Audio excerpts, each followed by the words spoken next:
And I want to encourage you to go ahead and text your questions in, and we're going to be able to interact with the questions you have as well as with our panelists here. And Derek, I want to start with you. I think the categories of work that you gave of job, career, and calling, I think that's really interesting, and I'd love even for the people in this room to consider how do we consider our jobs? I mean, the work that we do, which category does it fall into? And as you were speaking, one of the questions that came to my mind was, how do you move? I mean, I think all of us want to be in that category of calling, that deeper sense of purpose. How do you move from let's say, career to calling in particular, because I can see in the jobs category, sometimes you don't have the luxury of being able to move, and or do you? Or is it a state of mind, or is it really kind of the actual work that you do? Yeah, that's a great question. Well, so first of all, there are three categories that a psychologist came up with. I did not. But one can imagine experiencing all three categories in the same job. You can start, let's say, as a retail consultant, and you majored in anthropology in college, and you're like, I don't care at all about retail, and I don't really want to be a consultant. Why would I do this? But then you read about it, and you think about it, and you start talking to people, and you realize, wait a minute, like, I actually, retail is how people live. It's an expression of their values. That's what anthropology was all about. So, I kind of like this, and also that guy who sits right next to me is doing a little bit better. I'd prefer to be promoted faster than he did. So within, 6 months, you can go from, oh, it's just a job, to, no, it's a deep expression of my values, to, oh, it's also a career because I want to be extremely successful in this. And so I do think that, like, certainly in lots of work, there are certain positive feedback effects that come from familiarity and expertise. Mastery is the technical psychological term for it. But essentially, you start doing something when you're 22 and you're bad at it. You shouldn't be good at it. College is for many people, and I think it should be, a liberal arts education, not necessarily pre-professional. But then you start working and you're surrounded by Excel charts and you don't know what's going on. But then you begin to master Excel and you master PowerPoint, and you learn how to be a retail consultant.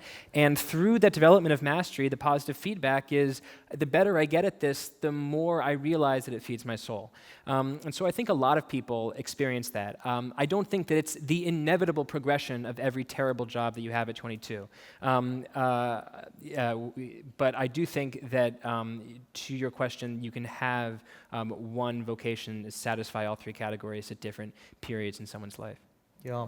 And do you see a general trend where people are able to actualize that sense of being called? I mean, this is a yearning people have, but in your experience, are people getting there? Yeah, so it's very difficult to read callings in other people. So I'll talk from first-person experience. I wanted to be an actor before I was a writer, and I went to journalism school outside Chicago, and I really wanted to be an international news reporter. I wanted to be like a Thomas Friedman style, op-ed writer about grand strategy toward the Middle East. And I was hired to essentially be a communications consultant for The Atlantic in 2008. And after a while, they said, we have an opening on our website. It's to be an economics writer. I took one macro class in college, and I really didn't like it.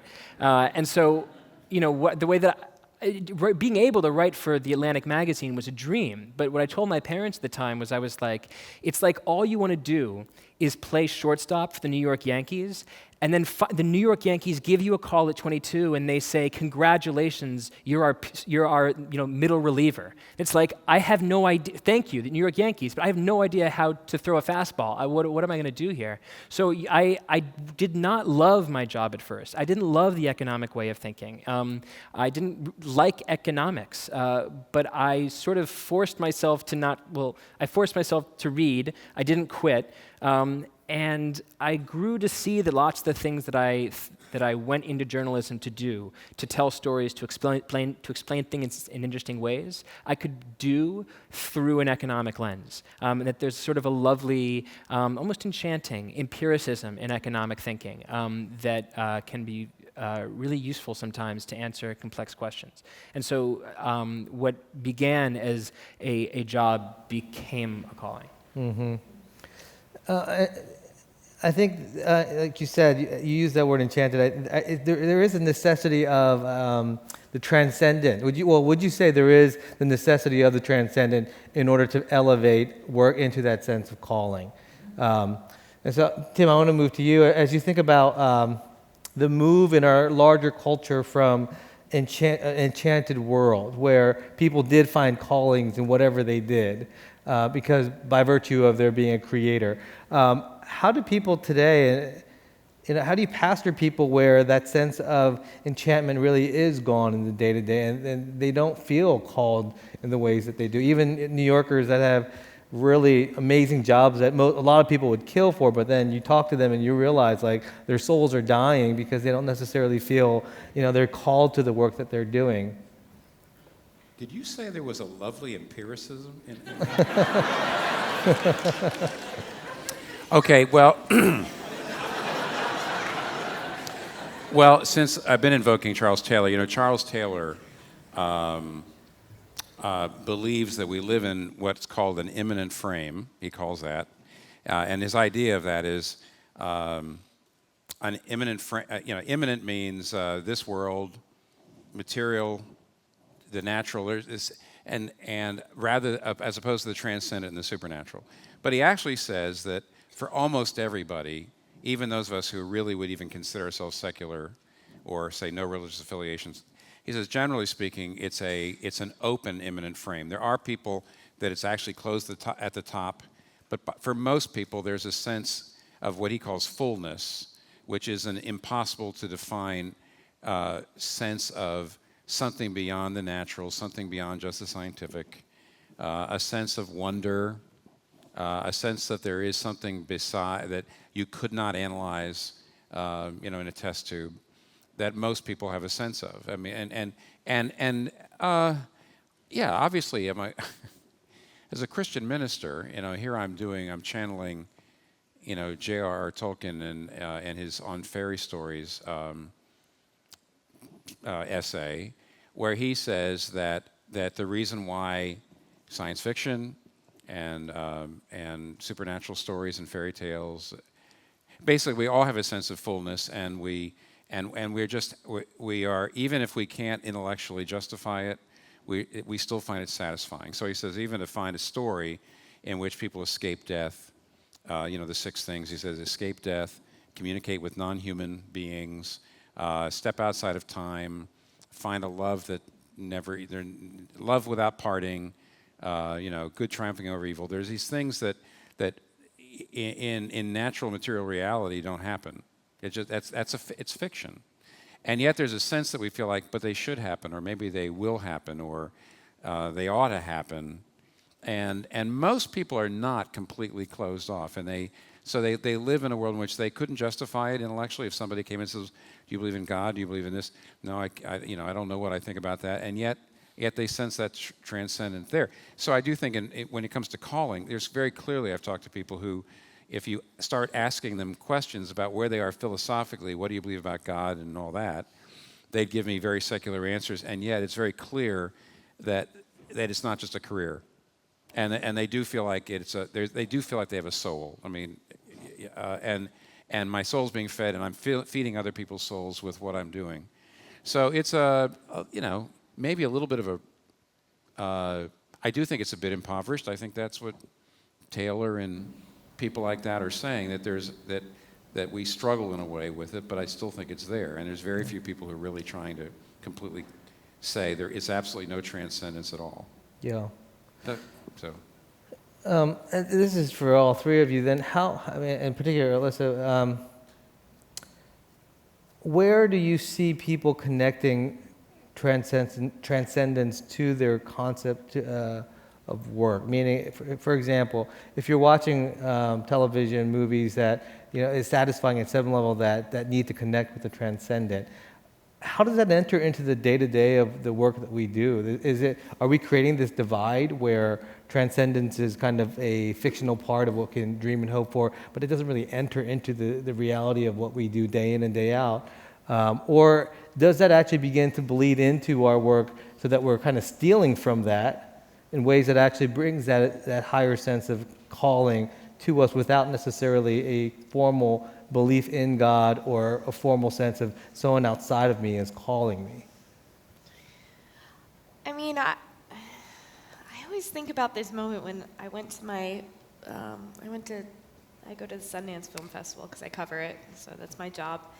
And I share a condo with like a totally inhuman number of other critics, but because it's expensive. And I walked into my very first one, and I walked in, and there were two guys who'd been going, this is their 15th and 16th Sundance apiece, so there are jaded film critics, if you ever met any. And I literally walked in the condo, and the conversation they were having was, this was their words, what is the most transcendent experience you've ever had at Sundance? That was and I mean, if you've been to Sundance as a journalist, it is like, it feels really transcendent when you show up opening night, because you're like, movies, and then like you've seen 20 movies in 5 days and you're really tired by the end, and transcendence is like the last thing on your mind. And yet for them, that was like the most important question they could be talking about at their 16th Sundance. And these are not religious people at all. Most of my friends who are critics aren't religious in any way. And I think about that a lot, because it actually reframes. So I have as a Christian who works in film criticism generally, I have a way of immanentizing my own work. Like, to me, what I'm doing is taking movies and making them kind of practical for people.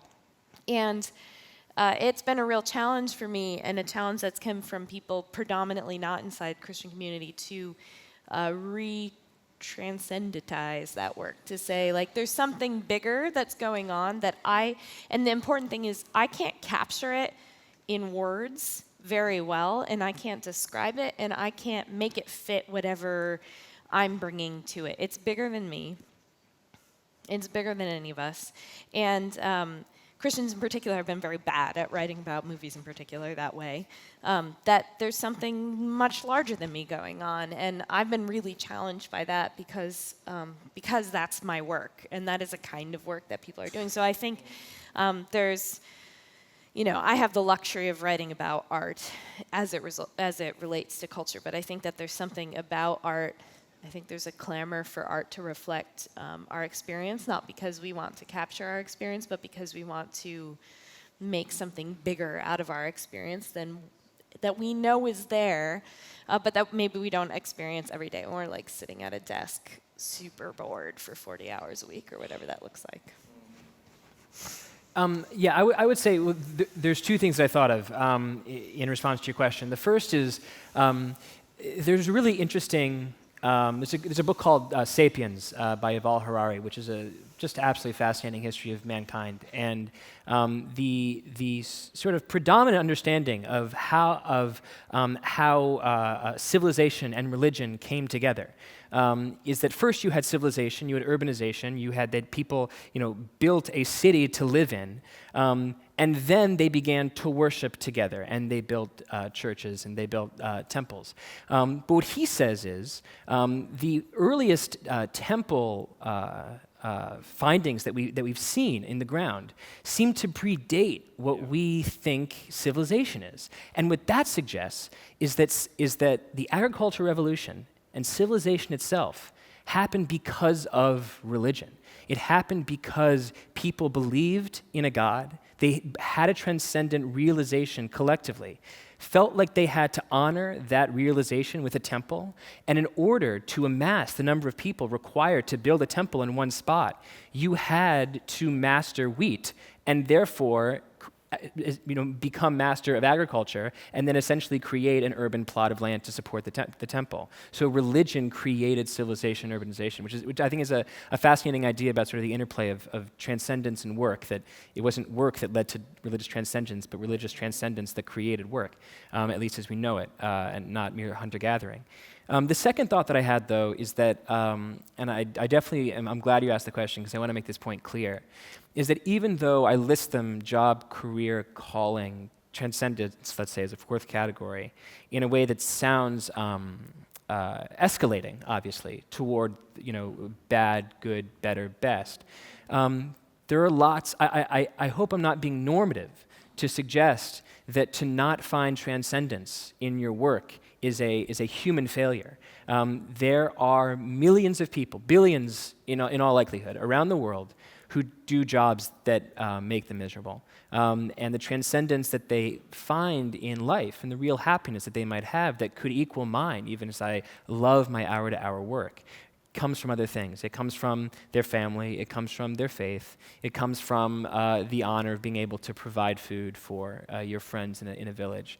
And so I think that transcendence exists as something that obviously everyone is looking for. And because we're here at a conference about technology and work, I initially said that one should initially seek to find that thing in work, but I don't know how strongly I hold that position. I think that work for so many people is something they have to do to stay alive, and transcendence is something they can seek through faith, through family, or through art. Art is the transmission of feelings, and you can reach transcendence that way too.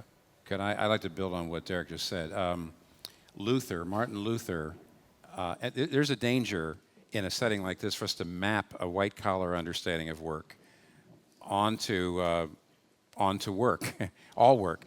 So Martin Luther would say, for example, he would say that the farm girl who was milking the cow, the Bible says God feeds every living thing. How does God feed every living thing? The food does not appear on the plate. So the farm girl who's milking the cow and the truck driver who drives the milk to market are actually God's vehicles for caring for his own creation. And what Luther, or for example, Luther would say, it may not be a very great career to clean your house, to clean a house, just to scrub and clean. Because if somebody doesn't do that work, if you don't do it or somebody else doesn't do it, you're going to die. You're going to die if you don't have your house cleaned. And therefore, cleaning a house it cares for creation. And what Luther said is you need to valorize simple work, because this is something people need to live. And you're caring for God's creation. And so that does, I think, bring transcendence. But one of the problems is we live in a culture which does valorize changing the world, dealing with the poverty in Africa, and making a lot of money. And then what we can say is we can start to define a Christian understanding of calling in terms of really what the culture has told us, rather than what I think the Bible's told us. By the way, the two things I can say I had in my mind when you say, well, how do you find transcendence? Maybe it's a little bit of a pessimistic note. Taylor says that sex and art are the two secular ways to try to get transcendence that we used to get out of church. And they will not be enough, frankly, especially sex. I got to say, art goes a lot further toward bringing about a sense Please of don't tweet that. Yeah, you can. Yeah, go ahead. You can tweet that. Okay. But the point is, the guy who worked on that was Ernest Becker, Denial of Death, Pulitzer Prize-winning book, in which he said, I'm an atheist, I'm a secular man, but he says, I see the pressure to get a sense of transcendence out of romance and sex. That maybe 200 years ago, romance and sex and marriage was just fine, but it wasn't something that I really needed for an identity. And the idea of intimacy and sexuality being so crucial now for most people as to have a happy life is part of the pressure that the secular society has put on people to find transcendence somewhere. So that, Taylor would say art and sex, and art's way better. Go listen to some great, or watch or look at something, or a great movie is definitely a better way to do it. Never mind. Well, we've been getting lots of questions about the election, and again, I don't want to turn this conversation. Yeah, we're just getting started, guys. I hope you cleared your calendars. No questions until and I'm the minister. Remember that. We're going to deal with the questions that are related to the theme of this conference, but I still think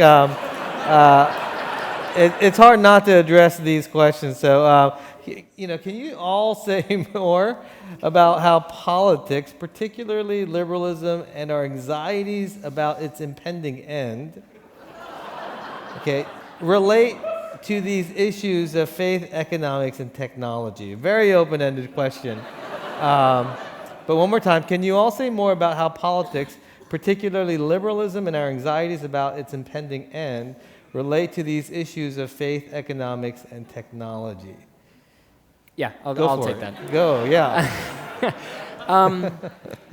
I'm stealing a riff from my boss, David Bradley, the owner of The Atlantic. This is a spiel that he gives sometimes. He says that he's in his informal career, counseling friends through divorces and through deaths in the family and terrible moments, that he's come to see that life is essentially like a sine curve, right? And the thing about sine curves is that they go up and they go down, and then when they go down, they go up again. And then right when they're at their top, they go down again. And he said there's, the character that you want at the top of the curve and the bottom of the curve are very specific and distinct. At the top of the curve, the characteristics that you want are grace and humility, understanding that this is the best it's going to be. And at the bottom, the characteristics that you want are industriousness and bravery and a sense of collective urgency. So what I would say about liberalism and sine curves is that even in the meta sine curve that is civilization and life and history, if you could somehow zoom in on this sine curve, you would see that the sine curve itself is composed entirely of tiny sine curves that go up and go down and go up and they go down.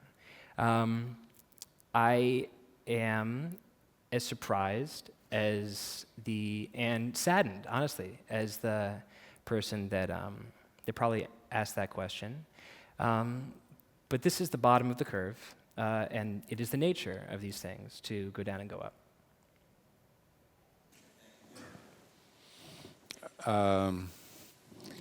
Yeah, but one of the things when I was getting ready for the talk, I did realize at one point I kept thinking, okay, boosters of technology versus knockers of technology, is that a liberal conservative thing? The answer is no, it's not at all. There are, though I have to say, conservatives and liberals tend to fear different things about technology, and they get upset about different effects of technology. But it's not. I mean, I'm just trying to relate politics to what we're talking about here tonight.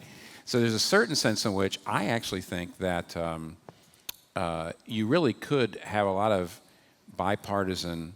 The way Taylor says, let's retrieve moral sources by going back to the historical roots. He's not just trying to say, oh, everybody be a Christian or something like that.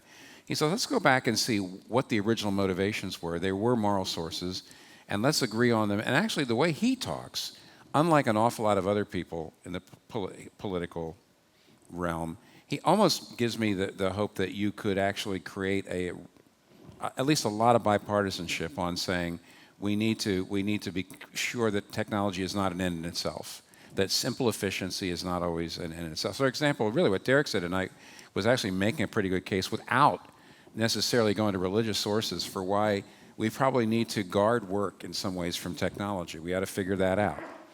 And I actually think that therefore I'm a Charlie Brown wishy-washy person. My wife has always told me. I tend to see actually, in spite of the polarization right now, I actually see a number of ways in which we could try to create more unity and say, here are some social problems we need to be working on. Actually, weirdly enough, Bernie Sanders supporters and Trump supporters, for example, had a lot of the same concerns. I know that sounds hard to believe this year. I wish people would look for ways of creating coalitions, not get rid of two parties. We still need two parties. As a Christian minister, I can just say, I don't see the Bible says whether government ought to be big or small. I don't believe you've got a tax system in the Bible, and therefore there's going to be good reasons why people for prudential reasons might come down on different places. We need two parties.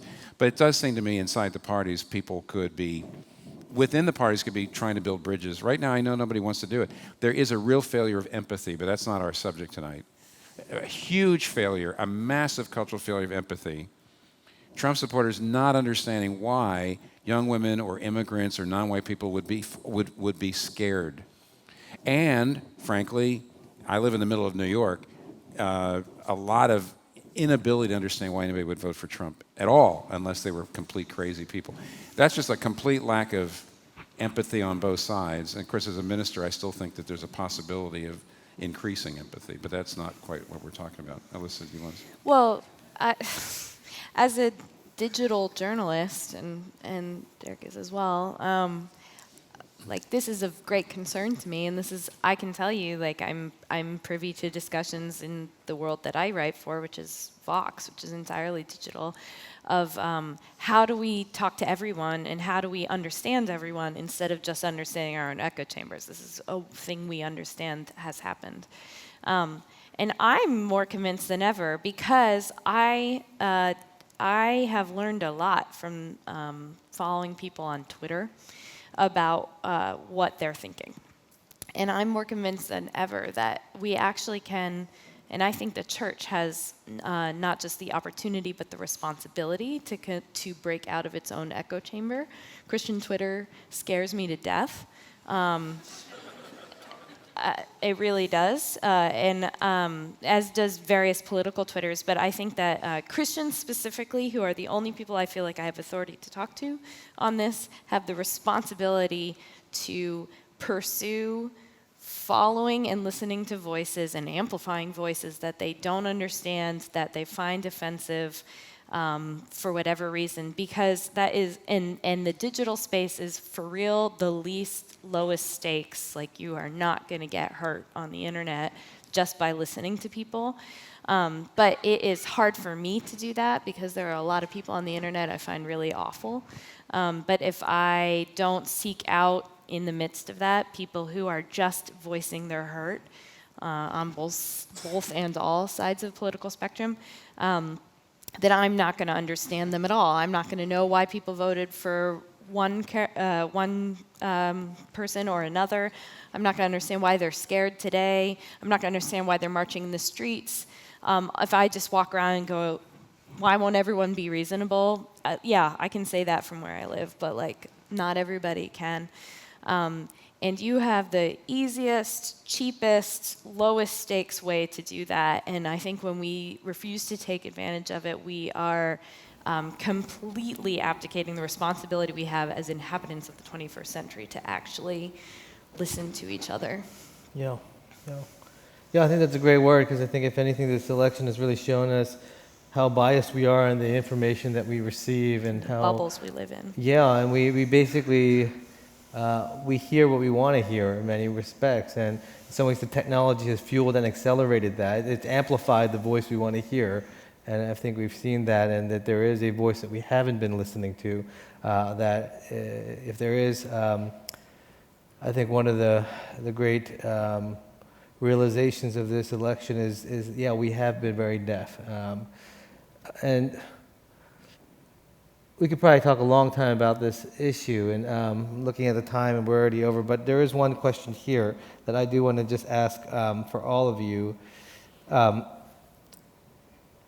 question is, how do we look for redemption in the disenchantment of mainstream news and social media as we have our society feeling opposite sides of a proverbial cultural apocalypse? These are easy questions. Just the last one before. 30 seconds, right. I'm going to kind of answer that question. One thing that I was thinking about is that, as someone who writes for the media and also lives in Manhattan, in the East Village, it's interesting because, there were a lot of second-day responses that were, there's a media bubble that wasn't listening to real America. And I believe very firmly that it's all real America, and it's all made of bubbles.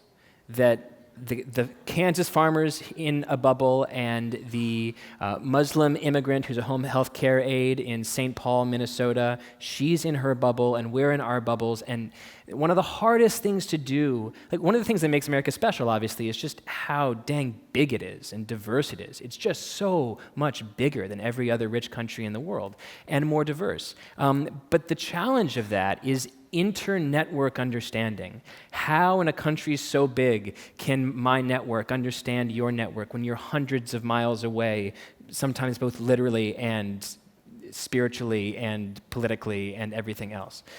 And so technology can help in this, and it can hurt. It can create filter bubbles, and it can allow someone, a Muslim, a 17-year-old Muslim girl who lives in Kansas to write a blog that's read by 15 million people, and that is uncommon as well.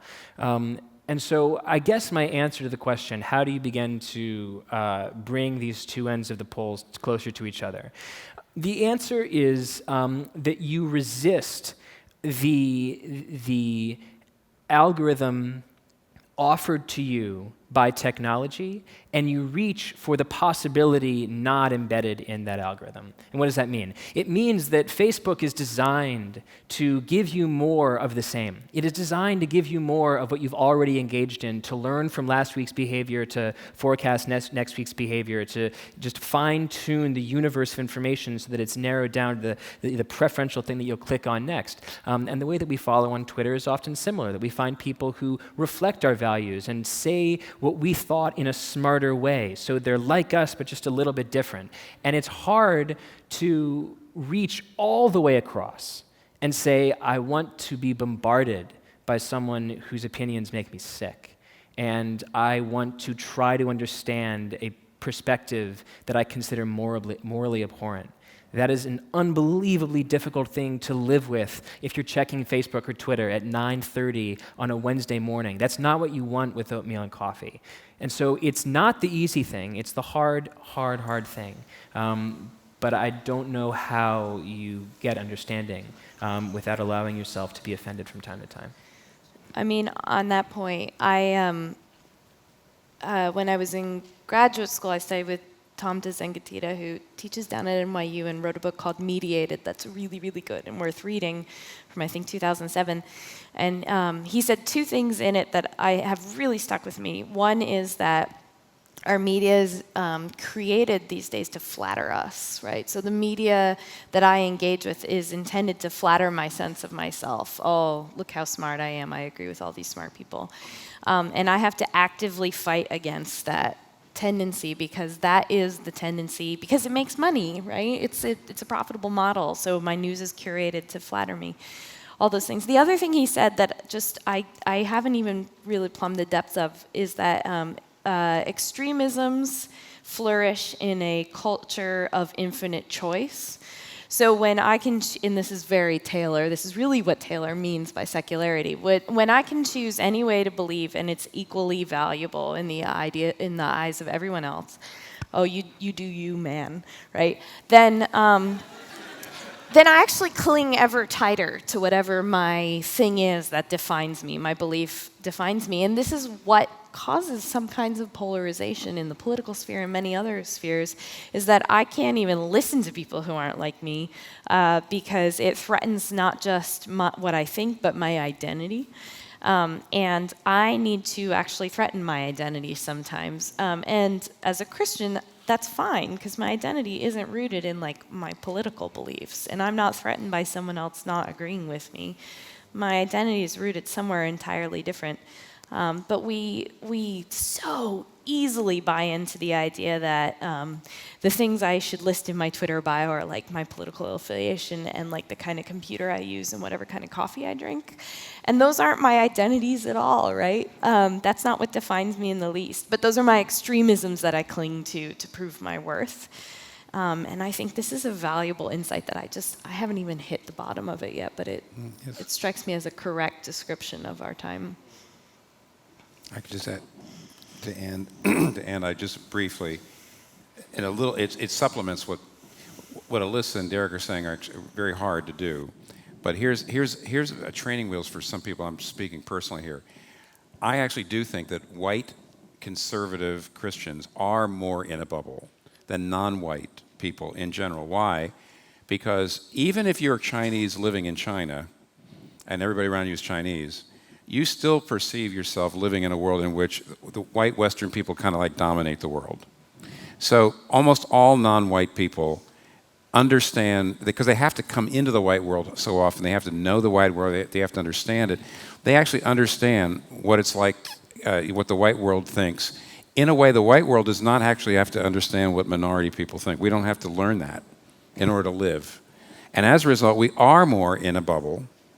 And at the very least, this would be a baby step, is white and non-white conservative Christians voted differently on this election. And at the very least, there's no good reason, since we share a common faith, and I'm talking about I'm talking about Christians who are conservative Protestants who believe you have to be born again. If white and non-white people actually were talking more, we could help the culture in learning the empathy that right now the culture doesn't have. There's really no good reason. So I would actually say there is a burden on white conservative Protestants. They are more in a bubble. And I'm not really, I think Derek's right that we're all in bubbles, but I feel like I need to say we are more unaware of the other bubbles than the other bubbles are of our bubble. And therefore, in some ways, I do think there's an onus on us and responsibility on us. We're still a very big voting bloc. We still actually are pretty tone deaf. I'm not trying to speak one way or the other on the election, but I do know I would have said this a year ago, 2 years ago, 10 years ago, 20 years ago. Probably not before that, because I don't think I realized how bubbly I was. Champagne. Here we are. Okay. Well, thank you. Before we say our thanks to all of our panelists, tonight was really about setting the frame for tomorrow. That when you come into a topic like technology, which is so large, tonight was really about where are we as a culture. Where are we when we think about work, especially in relationship to how work is changing and how technology is changing the way we think about work and the larger cultural and philosophical currents that affect the way we view technology and work. So today was really about broadening the perspective so that tomorrow, when we launch into really thinking about the impact of technology in our day-to-day lives, we have a bit of a larger perspective so that the questions that we're wrestling with, I hope, become a bit larger than, when do I turn off and on my social media? Those are important questions, but at the same time, I think hopefully as a result of tonight's conversation, we begin to broaden our perspective on how we are to engage the technologies that affect the way we work. And so with that, will you join me? We've had a great panel here. Thank you, each of you, for your contribution. Really brilliant. So thank you, Derek and Tim and Alissa.